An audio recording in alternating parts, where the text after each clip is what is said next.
Hello, my friends. Those of you who will fit on the bed with me, come on, sit down and let me read you to sleep. I have Don't Take Your Snake for a Stroll, Queen of the Class, and What Teachers Can't Do. Let's start with Queen of the Class. Get comfortable now. Okay, Queen of the Class by Mary Engelbreit.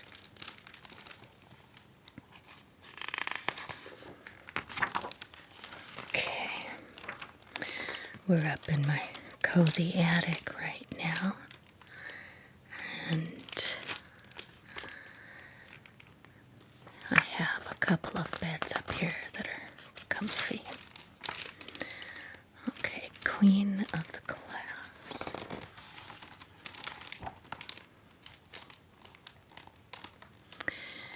Anne Estelle's class was putting on a play. They needed someone to play a king, someone to play a princess, and several people to play a dragon. And they needed someone to play the queen. Anne Estelle felt she would be perfect for the part. She already had a long red velvet robe and a glittery golden crown, just in case something like this ever came up. Let's take a look at Anne Estelle. This is all her princessy stuff. Cute.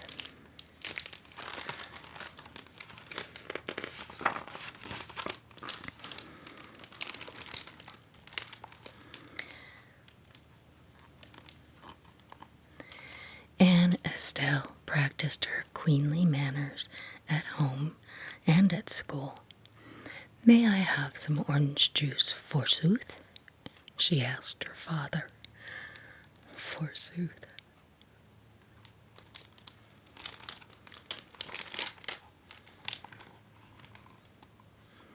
"Queens do not clean their rooms," she announced regally. "Then I don't think I'll see a queen getting pizza with us tonight," replied her mother. "Well," Anne Estelle admitted, "I haven't exactly gotten the part yet."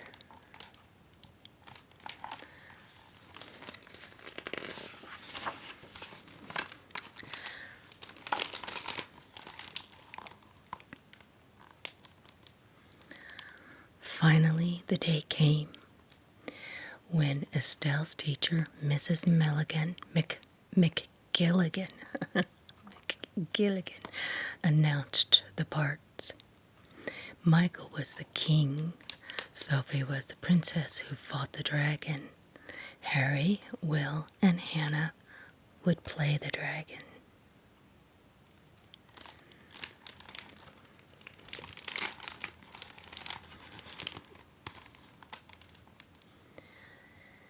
"And the part of the queen goes to," Mrs. McGilligan began.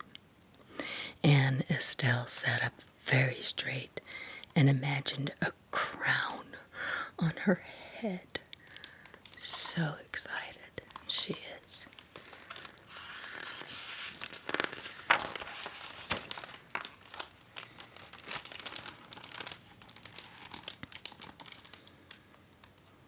Josephine Doolittle. Anne Estelle could not believe Josephine would wear the long red robe and the glittery crown.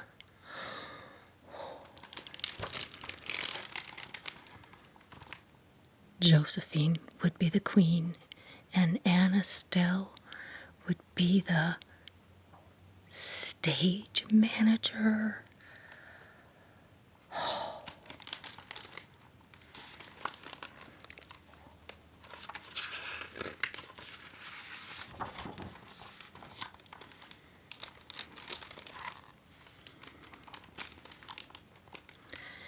Anne Estelle didn't even know what a stage manager was. "You're very important," Mrs. McGilligan explained. "You'll open the curtain and make sure the actors have what they need."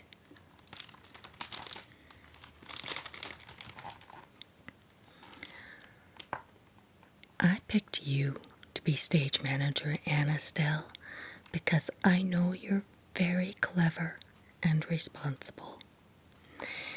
Aunt Estelle did not want to be responsible. She wanted to be queen.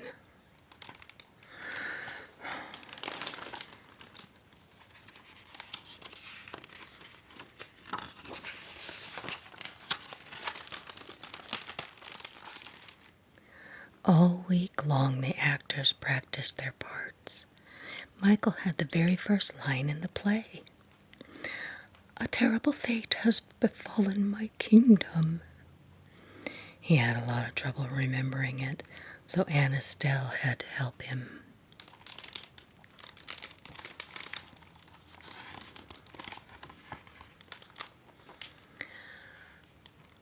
As a matter of fact, Aunt Estelle had to learn everybody's lines so that she would know when to open and close the curtain and when to change the scenery.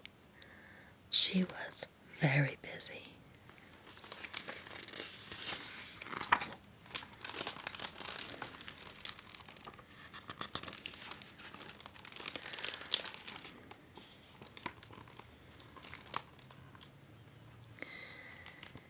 Aunt Estelle got all the costumes ready. The princess's sword was just plain wood. Aunt Estelle thought it would look better covered with shiny aluminum foil.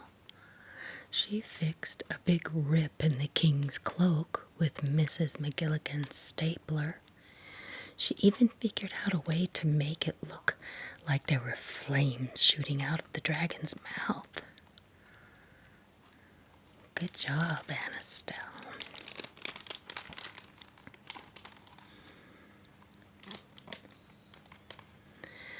When no one was looking, she tried on the queen's crown. It fit perfectly, of course. Aunt Estelle sighed. She had wanted to be the queen so badly.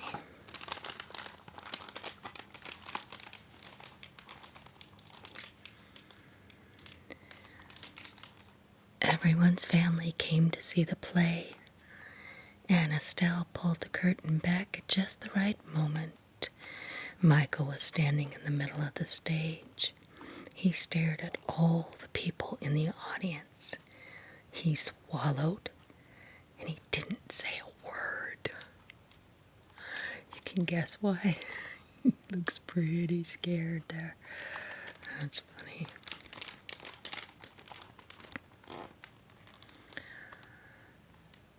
"A terrible fate has befallen my kingdom," Aunt Estelle whispered as loud as she could. "A terrible fate has befallen my kingdom," Michael said, and the play went on.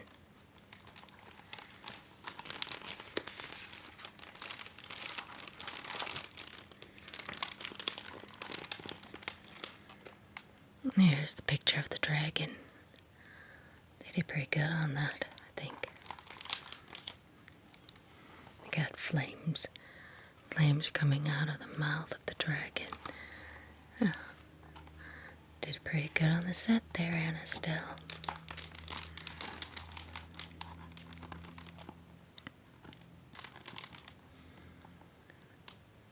Aunt Estelle watched from backstage as the princess went bravely forth to fight the dragon. "Grrr, roar," yelled Harry, Will, and Hannah. Aunt Estelle looked down at the table next to her. She gasped. Sophie had forgotten her sword. Oh, no.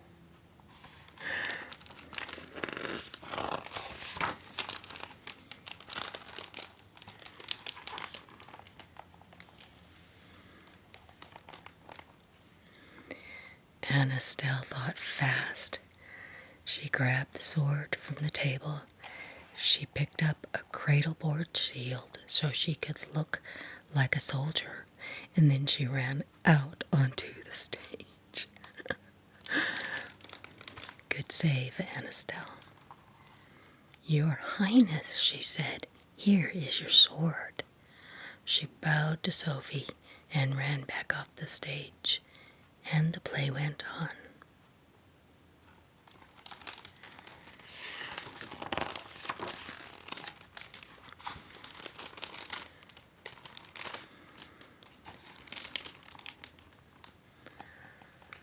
Sophie defeated the dragon, who roared and fell on the floor.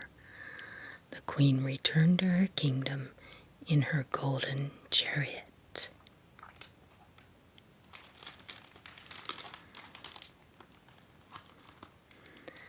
The play ended, and Estelle pulled the curtain closed at just the right moment. Then she pulled it open again so everyone could take a bow.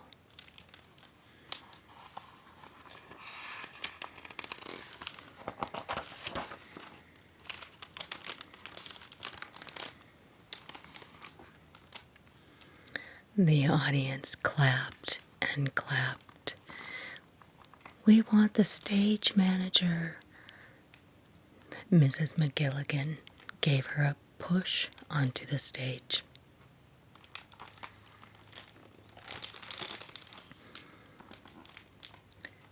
Estelle stood up very straight. She felt like a queen.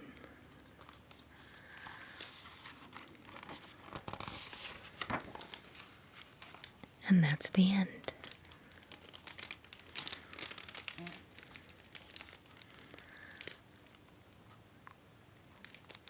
This is the back of the book.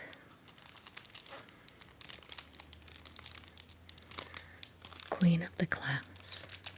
I liked that.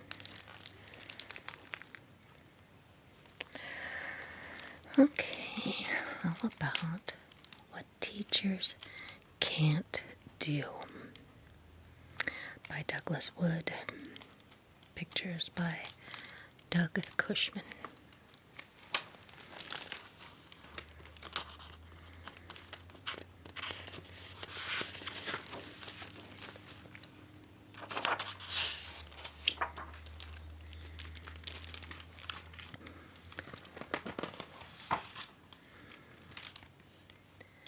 There are lots of things that regular people can do, but teachers can't.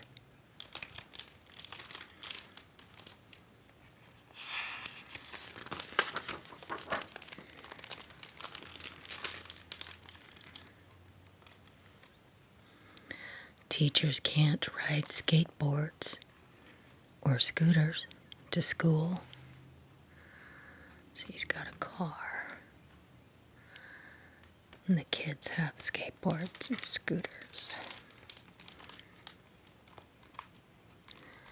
They can never be tardy.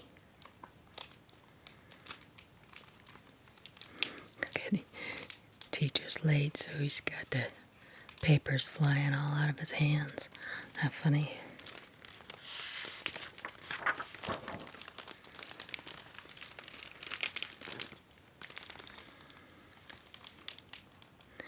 Teachers can't buy their own apples.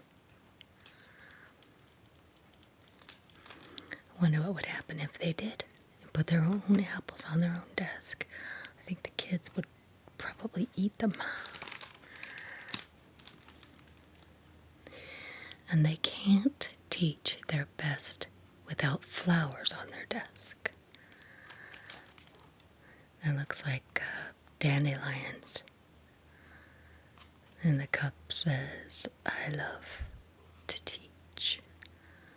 That's so sweet. I think this, it's a woman teacher because she's got long hair. Yeah.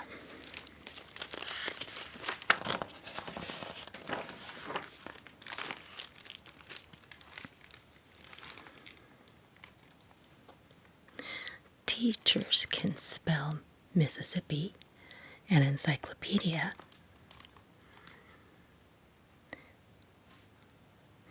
Reach for the stars, it says.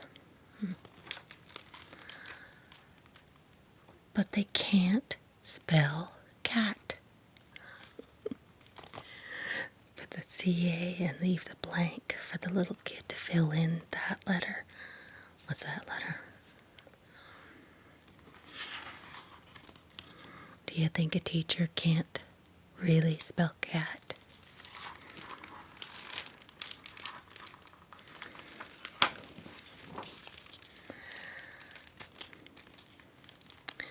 They can never quite remember what 2 plus 2 is either. She makes them feel like she needs their help to answer these math questions. Teachers can't write on the chalkboard without squeaking.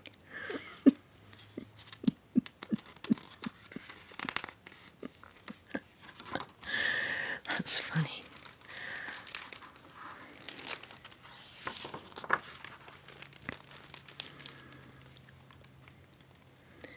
They can't sit in the little chairs, even for story time. Oh my goodness, she's going to break that chair for sure. And they can't use the whole path to go to the bathroom. That's right, teachers have to stay in the classroom no matter how badly they have to go. She's looking at the clock. Oh dear, when is it lunch break? She wouldn't want to leave those students all by themselves. Teachers can't cut to the front of the line. Well, okay. Sometimes she does. But they aren't allowed to trade desserts.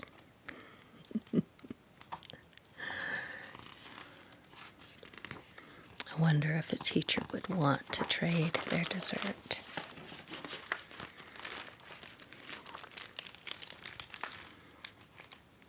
Teachers may not finger paint in their good clothes. Or at least they shouldn't, right? Looks like she really got messy. Some here on her shirt, some on her face. The kids get to wear these little robes that allow them to get dirty. And they can't see out the back of their heads. Do you think? They'd be getting in trouble if she could. There's a little sign that says, wash your hands.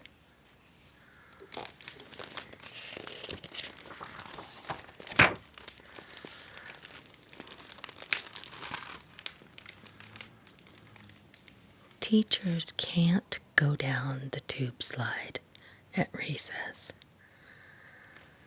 Oh boy, can you imagine? I don't think she would fit. They can twirl, but they can't jump. At least not a teacher as big as that anyway.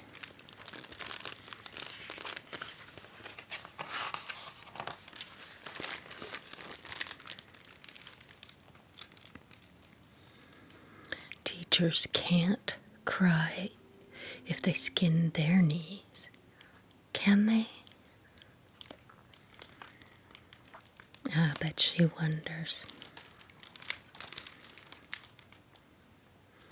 Sometimes teachers forget no snoring during quiet time. Do you think teachers should be allowed to sleep during the children's quiet time?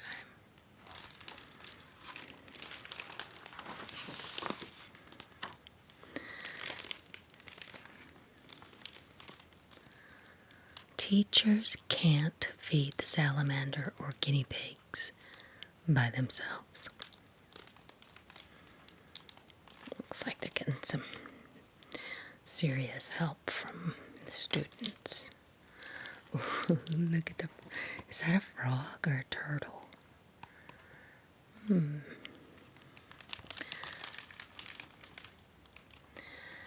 sometimes they need help finding them.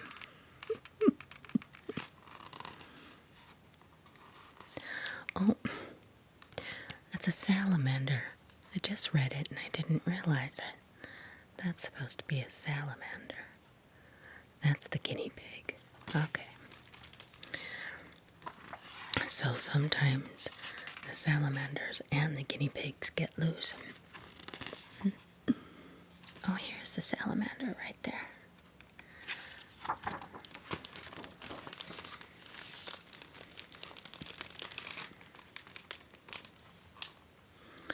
Teachers can never run out of smiles or smiley faces.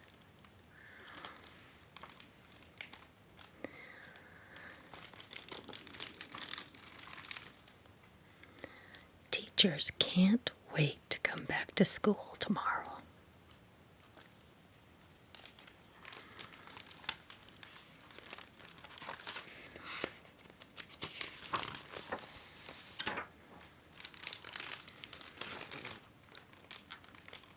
But first, they really need some help cleaning the blackboard.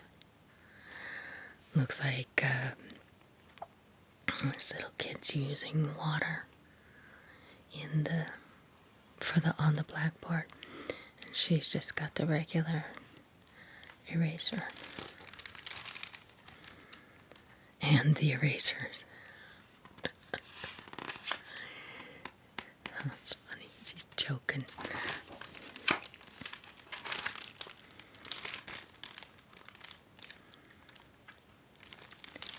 Okay. No one knows why there are so many things teachers can't do.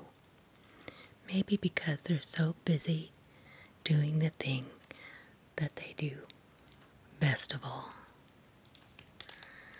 And what is that?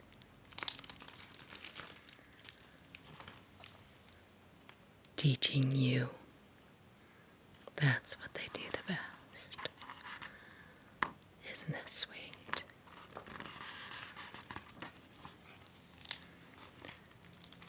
Oh, I see there's other books called What Dads Can't Do and What Moms Can't Do.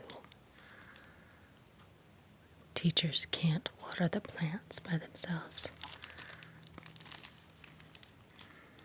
Isn't that a pretty one? I like that. Artwork in some of these books are so pretty.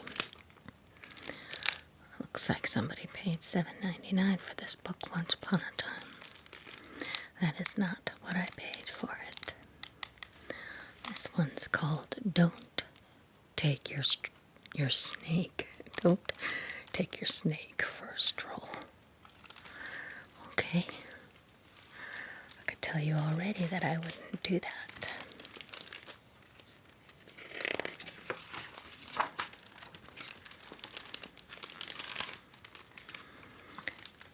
Here's the opening page. There's no story yet, but look at the picture. Isn't that funny? That man has a really big head. I'll show you close up. And there's a dog holding on as tight as he can. We'll probably see this picture later in the book. Okay. Let's get over to page 1.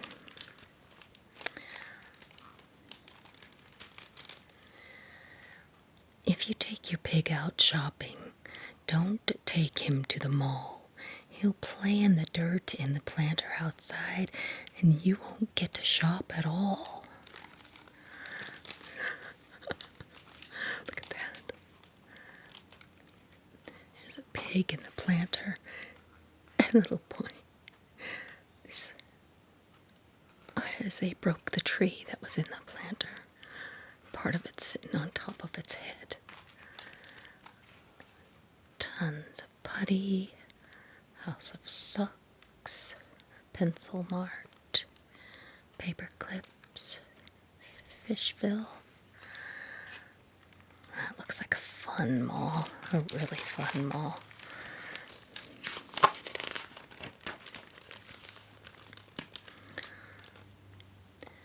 Don't take your elephant down to the beach, no matter how much he begs. After hours of rubbing on bottles of lotion, you'll barely have covered his legs. Cute. Look at this.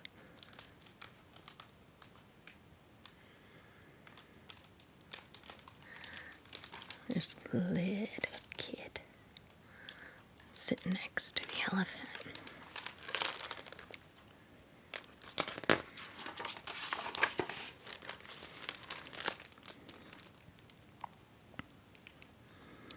If you take your snake out for a slither, don't take it where others will be.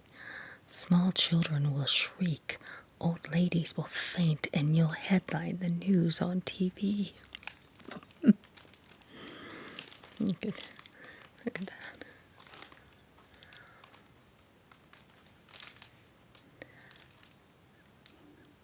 Oh my God. The dog has gone up the telephone pole. And they've got 1, 2, 3, like 4 really fat people have gone up the telephone pole. And there's a lady laying down that fainted. Well, you know, a snake is pretty darn big. I think I'd faint too. That's funny.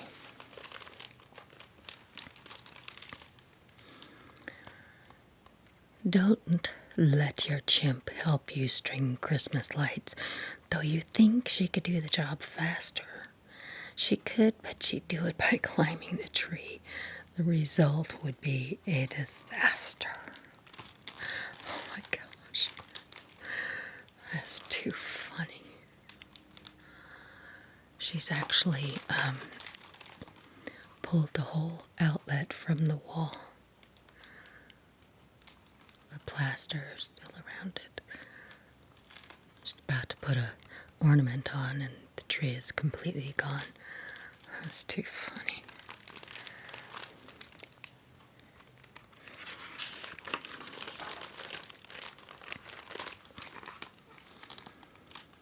If you go to a dance, better go there alone. Don't take your rabbit along. You might want to cha-cha, you might want to waltz, but she'll bunny hop all night long. That is the cutest. But you can see he's looking a little embarrassed. A little embarrassed. Look at these people, these feet. Look at this lady's ankles are really huge. This guy has gigantic feet. She has incredibly blue shoes, same color as my fingernails. I love the pictures in this book.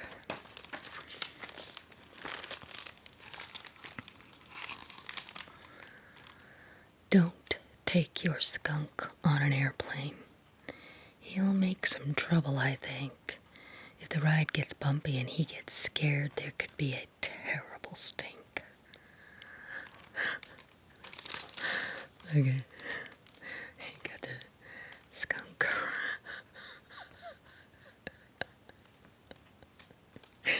Every time I read this book, it makes me laugh again. Can you see the smile?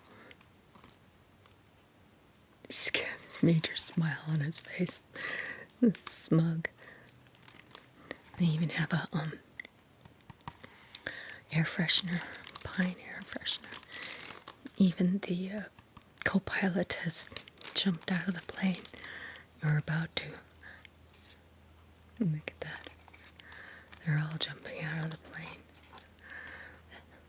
And the dog is in every picture, I think.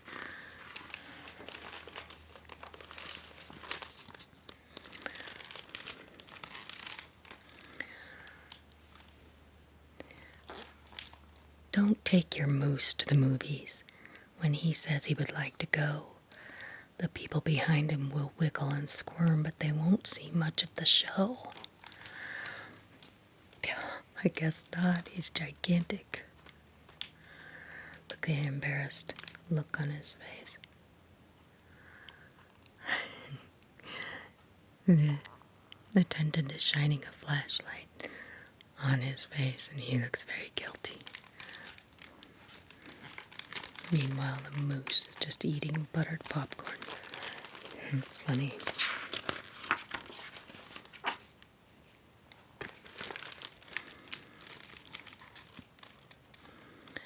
When you go out to dine in some fancy cuisine, don't let your frogs go there with you. The waiters will think they've escaped from the chef, and a spirited chase will ensue. Look at this. Look at this. That cracks me up. There's a crab leg coming out of that soup.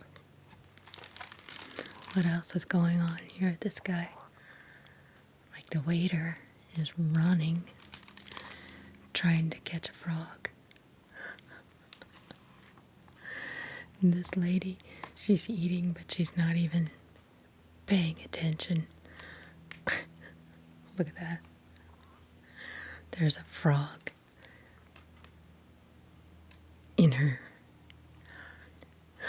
food, and both her dessert and her regular food has a frog in it. So cute.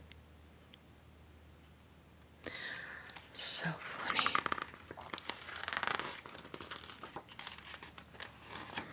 I love frogs almost as much as I like chickens.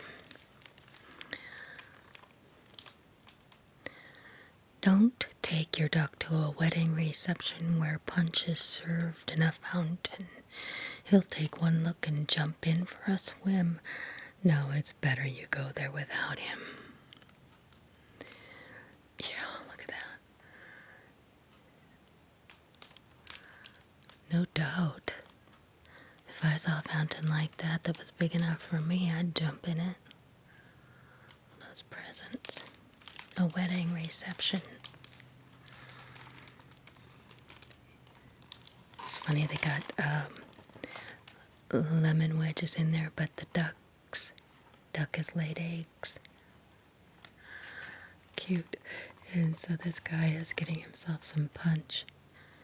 He's got a cup of punch with an egg in it. And that lady, she's got a duck that is a baby duck that has actually hatched in her cup. That bride and groom look a little old, don't they? That's funny.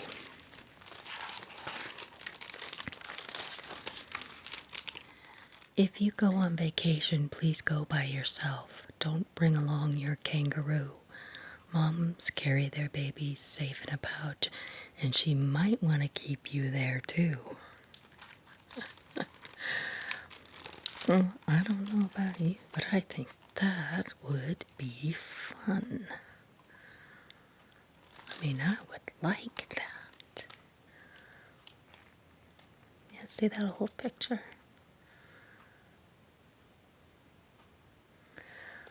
Fun. That's fun. Kangaroos are amazing animals, too.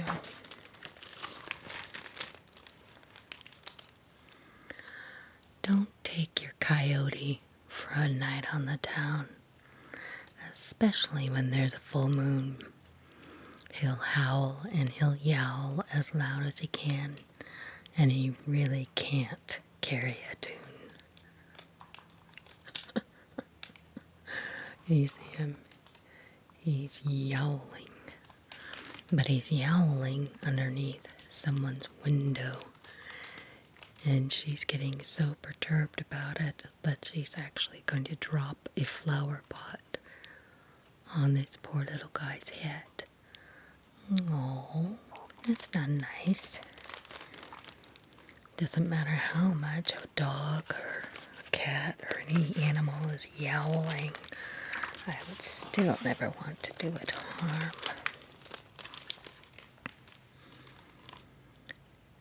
If you go to a swing dance party, don't take your rhinoceros there. She's as big as a truck and her clothes don't quite fit, and the guests are all likely to stare. That's like bringing your bunny to a party. It's just very embarrassing. Look at her outfit. Okay. If you walk in the park at night before dinner, think twice before bringing your gator. A lady once took hers out for a walk and her gator got hungry and ate her. I'll show you that picture in a second, but look at this.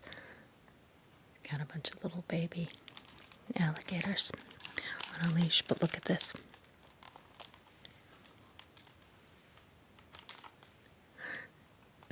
The alligator. Looks like the alligator is the woman. How could that be? Read that again. If you walk in the park at night before dinner, think twice before bringing your gator. A lady once took hers out for a walk and her gator got hungry and ate her.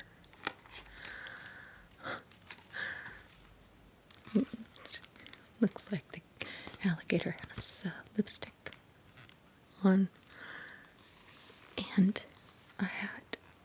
So cute. Beautiful moon. These illustrations are really very pretty and moody.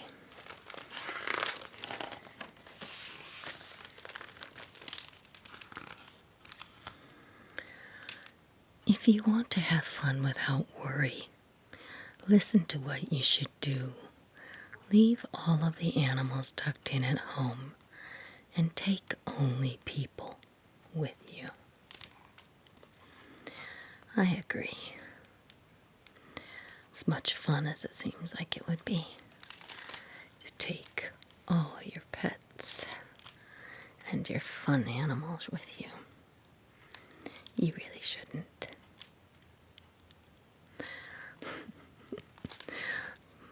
Oh, there might be somebody who has a monkey for a pet in real life, maybe. Maybe even a duck. Maybe even a fox. But I can't imagine anybody having a skunk for a pet, or a kangaroo, or an elephant, or a moose. Rabbit, yes. Pig on the farm, yeah. Some people have pigs for pets. But there they are, going out as a family. And that's the end. This is the back of the book. All three of these books have the word call written on the back. I guess that must be who owned them before I bought them.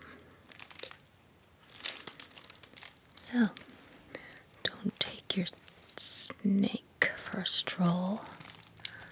What teachers can't do, and queen of the class. Fun books. Fun books. Thank you for joining me. Sleep well, my friends. Sleep well.